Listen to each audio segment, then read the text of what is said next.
Hello സ്പൂരിലേക്ക് എല്ലാവർക്കും സ്വാഗതം. അപ്പോൾ നമുക്ക് ഇന്നത്തെ വീഡിയോ എന്താണെന്ന് പറഞ്ഞാൽ നമുക്ക് 40,000 മുതൽ 3 ലക്ഷം വരെ അബ്രോഡ് ആവുന്ന ഒരു കമ്പനിയാണ് ബജാജ് ഫിൻസർ എന്ന ആപ്ലിക്കേഷൻ കേട്ടോ. അപ്പോൾ അതായത് നമുക്ക് EMI വഴി സാധനങ്ങൾ മേടിക്കാം. അപ്പോൾ അത് എങ്ങനെ അപ്ലൈ ചെയ്യേണ്ട രീതി അതിൻ്റെ കാര്യങ്ങളൊക്കെയാണ് ഇന്നത്തെ വീഡിയോ. അതായത് RBI അബ്രോഡ് ഉള്ള ഒരു കമ്പനിയാണ് ബജാജ് ഫിൻസർ ആപ്ലിക്കേഷൻ. നമ്മളത് ലോൺ എങ്ങനെ എടുക്കുക, എങ്ങനെ അപ്ലൈ ചെയ്യേണ്ട രീതിയൊക്കെ എന്താണ്, എലിജിബിലിറ്റി എന്താണ്, ഒക്കെ ഇന്നത്തെ വീഡിയോ ആണ് കേട്ടോ. അപ്പോൾ വീഡിയോ ആദ്യമായിട്ട് കാണുകയാണെങ്കിൽ ചാനൽ സബ്സ്ക്രൈബ് ചെയ്ത് ബെൽ ബട്ടൺ അമർത്താൻ മറക്കല്ലേ ഫ്രണ്ട്സ്. അപ്പോൾ നമ്മളൊരു ആപ്ലിക്കേഷൻ കിട്ടുമ്പോൾ, നമ്മുടെ കയ്യിൽ കിട്ടുമ്പോൾ നമ്മൾ ശ്രദ്ധിക്കേണ്ട കുറച്ച് കാര്യങ്ങളുണ്ട്. RBI അബ്രോഡ് ആണോ, NBFCയിൽ രജിസ്റ്റർ ആണോ, അതൊക്കെ നമ്മൾ ചെക്ക് ചെയ്തിട്ട് വേണം ഒരു ലോണ് അപ്ലൈ ചെയ്യാൻ വേണ്ടി കേട്ടോ, അപ്ലൈ ചെയ്യാൻ വേണ്ടി. അപ്പോൾ അത് നമുക്ക് നേരെ ഈ വീഡിയോയിലേക്ക് പോയാലോ. ഞാൻ അവിടെ ഒക്കെ കാണിച്ചു തരാം, സ്ക്രീനിൻ്റെ അവിടെ കാണിക്കുക. ഒക്കെ അതുപോലെ നമ്മൾ ചെയ്ത് കഴിഞ്ഞാൽ നിങ്ങൾക്ക് കൺഫേം ആയിട്ട് അപ്രൂവ്ഡ് ആവാൻ ചാൻസ് ഉണ്ട്. സിബിലിനെ പുറത്തിരിക്കും. സിബിൽ സ്കോർ കുറവാണെന്നുണ്ടെങ്കിൽ നിങ്ങൾക്ക് അബ്രോഡ് ചാൻസ് വളരെ കുറവാണ്. സിബിൽ സ്കോർ കൂടുതലുണ്ടെങ്കിൽ മാത്രമേ അബ്രോഡ് ആവുള്ളൂ. അപ്പോൾ നമുക്ക് നേരെ വീഡിയോയിലേക്ക് പോയാലോ. ആദ്യം തന്നെ നിങ്ങൾക്ക് ചോദിക്കേണ്ടത്, ആദ്യം നേരെ പ്ലേ സ്റ്റോറിൽ പോവുക. അവിടെ പോയി ബജാജ് ഫിൻസർന്ന് സെർച്ച് ചെയ്യുക. എന്നിട്ട് ക്ലിക്ക് ചെയ്തിട്ട് ഓപ്പൺ ചെയ്യുക.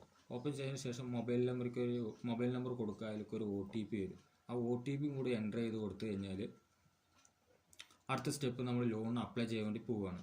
അപ്പോൾ ഫസ്റ്റ് നെയിം ചോദിക്കും, ലാസ്റ്റ് നെയിം ചോദിക്കും.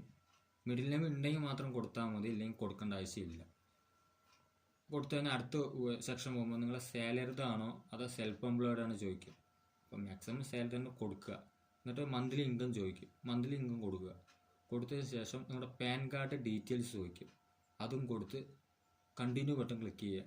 അതിനുശേഷം നിങ്ങളുടെ ആധാർ വെരിഫിക്കേഷൻ ചെയ്യാനുണ്ട്. ആധാർ നമ്പർ കൊടുക്കുക. ഡിജി ലോക്കർ വഴിയാണ് നമ്മൾ പെർമിഷൻ കൊടുക്കുന്നത്, ആക്സസ് കൊടുക്കുന്നത്.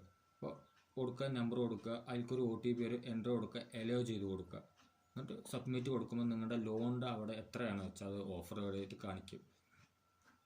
അതിന് ശേഷം നമുക്ക് എന്ത് വെച്ചാൽ ഒരു 530 രൂപ നമ്മൾ ഇനീഷ്യലായിട്ട് പേ ചെയ്യണം. അതായത് കാർഡ് നിങ്ങൾക്ക് ലോൺ അപ്രൂവ്ഡ് ആയി കഴിഞ്ഞാൽ 530 രൂപ നിങ്ങൾക്ക് പേ ചെയ്യേണ്ട ആവശ്യം വരും കേട്ടോ. എന്നാൽ തന്നെ കാർഡ് ആക്ടിവേഷനായിട്ട് കിട്ടുള്ളൂ. അത് ഞാൻ മുൻകൂട്ടി പറയാം. എന്നിട്ട് കണ്ടിന്യൂ കൊടുത്ത് കഴിഞ്ഞ് കഴിഞ്ഞാൽ അടുത്ത ശേഷം കുറേ നമുക്ക് ഇനി ശ്രദ്ധിക്കേണ്ട കാര്യം, നമ്മൾ ലോൺ എടുക്കുമ്പോൾ RBI അബ്രൂവ്ഡ് ആണ്, NBFCയിൽ രജിസ്റ്റർ ആണോ എല്ലാം നിങ്ങൾ ചെക്ക് ചെയ്യണം. എന്നാൽ മാത്രം നിങ്ങൾക്ക് ലോൺ എടുക്കുക അല്ലെങ്കിൽ ട്രാപ്പിൽ പെടും, നിങ്ങൾ ഉറപ്പായി പെടും. അതുകൊണ്ട് നമുക്ക് എന്തൊക്കെ ശ്രദ്ധിക്കേണ്ട കാര്യങ്ങളൊക്കെ നമുക്കൊന്ന് നോക്കാം. ആദ്യം നിങ്ങൾ ഒരു കമ്പനി കയറ്റിയാൽ നേരെ RBI അബ്രൂവ്ഡ് ആണെന്ന് ചെക്ക് ചെയ്യണം. അതിനെന്താണ്, നമുക്ക് അതിൻ്റെ ഒഫീഷ്യൽ വെബ്സൈറ്റ് ഉണ്ട് RBI. ആ വെബ്സൈറ്റിൽ കണ്ടാൽ നിങ്ങളുടെ ലോണിൻ്റെ അവിടെ പേര് കാണിക്കും. ആ പേരിനെ നേരെ കോപ്പി ചെയ്ത് അവിടെ കൊണ്ട് പേസ്റ്റ് ചെയ്ത് കൊടുത്തു കഴിഞ്ഞാൽ NBFCയുടെ ലിസ്റ്റിൽ ഉണ്ടോ എന്ന് ആദ്യം നോക്കണം. എന്നിട്ട് വേണം നമ്മൾ അപ്ലൈ ചെയ്യാൻ വേണ്ടിയിട്ട്. അപ്പോൾ പിന്നെ വേറെ കാര്യങ്ങളുണ്ട്. അതായത് വാട്സാപ്പിൽ SMS ആയിട്ട് നിങ്ങൾക്ക് കുറേ മെസ്സേജൊക്കെ വരും.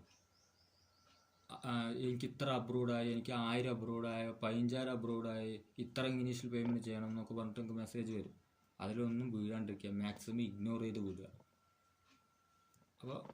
അപ്പോൾ ഇന്നത്തെ വീഡിയോ ഇത്ര ഒന്നുമല്ല, ഇനി കുറച്ച് കാര്യങ്ങൾ നിങ്ങൾക്ക് പറയാനുണ്ട്. അതായത് ലോണിന് വളരെ ആവശ്യമുള്ളവർ മാത്രം ലോൺ എടുക്കുക. അഥവാ അത്രയും ബുദ്ധിമുട്ടാണെങ്കിൽ മാത്രം ലോൺ എടുക്കുക. വെറുതെ നമ്മൾ കയറി ലോൺ എടുത്തു കഴിഞ്ഞ ശേഷം നമുക്ക് ലോൺ അടയ്ക്കാൻ പറ്റിയിട്ടില്ലെങ്കിൽ കടബാധ്യതയാവും, കടത്തോട് കടമാവും.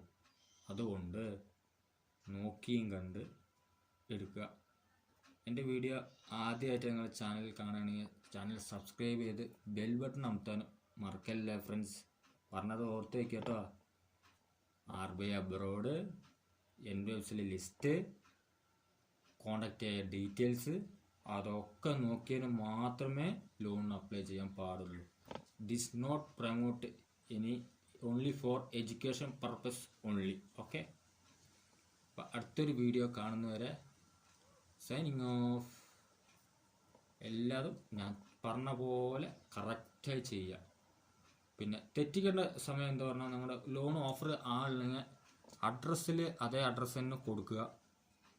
പേരിൽ എന്തെങ്കിലും മിസ്മാച്ച് വരാൻ പാടില്ല. പേരിൽ മാത്രം മിസ്മാച്ച്